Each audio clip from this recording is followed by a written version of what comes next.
L'introduction se plonge dans le contexte philosophique dans lequel Friedrich Nietzsche a développé ses idées sur la quête de soi-même. Né en 1844 en Allemagne, Nietzsche a émergé à une époque de profonds bouleversements culturels et intellectuels en Europe. Sa pensée a été influencée par les développements de la philosophie post-romantique, le déclin de la religiosité traditionnelle et les avancées scientifiques. Nietzsche a remis en question les valeurs morales et les croyances conventionnelles, cherchant à offrir une alternative philosophique radicale. B. Importance de la quête de soi-même dans sa philosophie. L'introduction met en évidence l'importance centrale de la quête de soi-même dans la philosophie de Nietzsche. Pour Nietzsche, se trouver soi-même signifiait échapper aux influences sociales et culturelles qui limitent l'expression authentique de la personnalité et de la puissance individuelle. Cette quête personnelle visait à transcender les contraintes de la moralité traditionnelle et à découvrir sa propre essence, ce qui était essentiel pour atteindre un épanouissement véritable et une existence pleine de sens. L'introduction présente donc l'objectif général du travail, explorer en profondeur les idées de Nietzsche concernant la quête de soi-même, en examinant ses critiques de l'influence sociale, son concept de la volonté de puissance, sa promotion de l'auto-affirmation et son appel à l'acceptation du destin. En se plongeant dans ces thèmes clés, nous pouvons mieux comprendre comment Nietzsche a envisagé la voie vers la découverte de soi-même et comment ces idées peuvent résonner avec les préoccupations contemporaines concernant l'authenticité, la liberté et l'épanouissement personnel. L'aliénation de l'individu par la société. Nietzsche critiquait vivement l'aliénation de l'individu par les normes sociales et les valeurs collectives. Selon lui, la société imposait des conventions et des morales qui restreignaient la pleine expression de la personnalité. Cette aliénation résultait souvent en une conformité aveugle aux attentes sociales, entraînant un éloignement de la véritable essence de l'individu. L'influence néfaste des valeurs morales collectives. Nietzsche s'opposait au système de valeurs imposées par la société, telles que la morale chrétienne de l'altruisme et du renoncement. Il considérait que ces valeurs affaiblissaient l'individu en l'incitant à nier ses désirs et sa volonté de puissance au profit de normes collectives. Cette influence sociale, selon Nietzsche, inhibait la croissance personnelle et la réalisation de soi. Nécessité de se libérer des contraintes sociales pour se trouver. Dans sa quête de soi-même, Nietzsche encourageait la rupture avec les chaînes de l'influence sociale. Il appelait à une réévaluation radicale des valeurs morales et à la création de nouvelles normes basées sur l'expression authentique de la volonté de puissance individuelle. Pour Nietzsche, se libérer des contraintes sociales était essentiel pour se reconnecter avec sa propre nature et se trouver véritablement. En développant ces points, on peut explorer les critiques cinglantes de Nietzsche envers les normes et les valeurs sociales, en montrant comment il percevait leur impact sur l'individu et en mettant en évidence l'urgence de briser ces chaînes pour entreprendre une quête authentique de soi. Concept central de la philosophie nietzschéenne. La volonté de puissance est l'un des concepts les plus fondamentaux et complexes de la philosophie de Nietzsche. Il ne s'agit pas seulement d'une quête de pouvoir au sens conventionnel, mais d'une expression profonde de la vitalité et de la force intérieure d'un individu. Nietzsche voyait la volonté de puissance comme le moteur de la vie, l'impulsion qui pousse chaque être à se développer, à s'affirmer et à créer. L'émancipation à travers la réalisation de sa propre puissance. Pour Nietzsche, se trouver soi-même impliquait de reconnaître et de cultiver sa propre volonté de puissance. Cela signifiait embrasser sa singularité et chercher à réaliser pleinement son potentiel. En se libérant des entraves de l'influence sociale et en honorant sa propre volonté de puissance, l'individu pourrait s'affranchir et vivre une vie authentique. Se défaire des entraves et des croyances limitantes. Nietzsche encourageait les individus à se défaire des croyances limitantes qui entravaient leur développement. Cela incluait la remise en question des idées préconçues sur soi-même, ainsi que la rupture avec les inhibitions héritées de la tradition. Se trouver soi-même nécessitait un processus de désapprentissage et de désencombrement, afin de permettre à la volonté de puissance de s'exprimer librement. En développant ces points, il est possible d'explorer plus en profondeur la conception nietzschéenne de la volonté de puissance, son rôle central dans la quête de soi-même et la manière dont les individus peuvent la cultiver pour parvenir à un épanouissement personnel authentique. L'importance de l'estime de soi et de la confiance en ses capacités.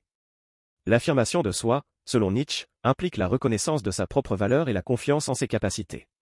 Pour se trouver véritablement, il est essentiel de cultiver une estime de soi positive et de croire en sa capacité à réaliser ses aspirations.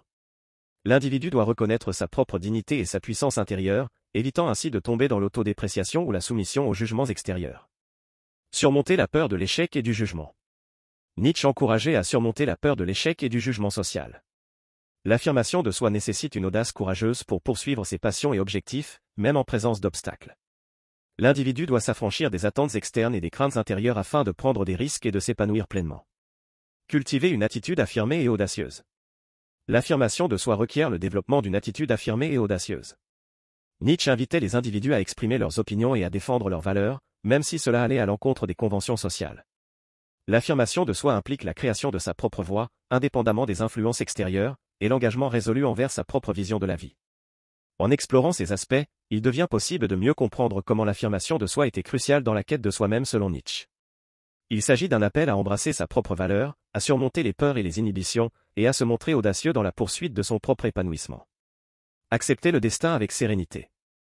L'amor fati, qui signifie littéralement amour du destin en latin, est un concept central dans la philosophie de Nietzsche. Il s'agit d'accepter son destin, quel qu'il soit, avec une attitude de sérénité et d'amour. Pour Nietzsche, résister au destin ou le rejeter ne mène qu'à la souffrance et à la frustration. Au lieu de cela, il prônait l'acceptation totale de chaque aspect de la vie, y compris les épreuves et les défis, comme un moyen de trouver la paix intérieure et la plénitude. Transformation des obstacles en opportunités de croissance. Nietzsche croyait que l'amor fati permettait de transformer les obstacles et les difficultés en opportunités de croissance personnelle. Plutôt que de subir passivement les circonstances, l'individu peut adopter une perspective active en utilisant chaque expérience, positive ou négative, comme une occasion d'apprendre, de se renforcer et de se développer. Vivre pleinement chaque moment de la vie. L'amor fati encourageait également à vivre intensément chaque moment de la vie, sans regret ni résistance. Nietzsche soutenait que l'acceptation inconditionnelle du présent permettait de se connecter profondément à son existence et de s'épanouir pleinement. Cela implique de transcender les désirs obsessionnels pour ce qui pourrait être et de trouver la joie et la satisfaction dans ce qui est. En développant ces points, on peut mieux comprendre comment l'amor fati est un élément clé de la quête de soi selon Nietzsche. Il invite à un changement de perspective profond, en passant d'une résistance à la réalité à une acceptation active et aimante, permettant ainsi à l'individu de trouver la paix intérieure et l'épanouissement à travers toutes les expériences de la vie. La transmutation des souffrances. Utiliser les épreuves comme moteur de transformation. Selon Nietzsche, la transmutation des souffrances implique de transformer les expériences douloureuses en catalyseurs de croissance personnelle. Au lieu de subir passivement la souffrance, l'individu peut la considérer comme une occasion de se fortifier et de se développer. Les épreuves et les adversités peuvent être vues comme des défis qui stimulent la volonté de puissance intérieure, incitant à trouver des solutions créatives et à sortir renforcé de l'adversité. Se forger à travers l'expérience de la douleur. Nietzsche croyait que l'expérience de la douleur et de la souffrance pouvait forger la force intérieure de l'individu. Plutôt que d'éviter la douleur, il encourageait à l'affronter de manière courageuse, à l'accepter comme une partie inévitable de la condition humaine et à en tirer des leçons précieuses. La souffrance devient ainsi un moyen de se confronter à ses propres limites et de se découvrir soi-même dans des moments de difficulté.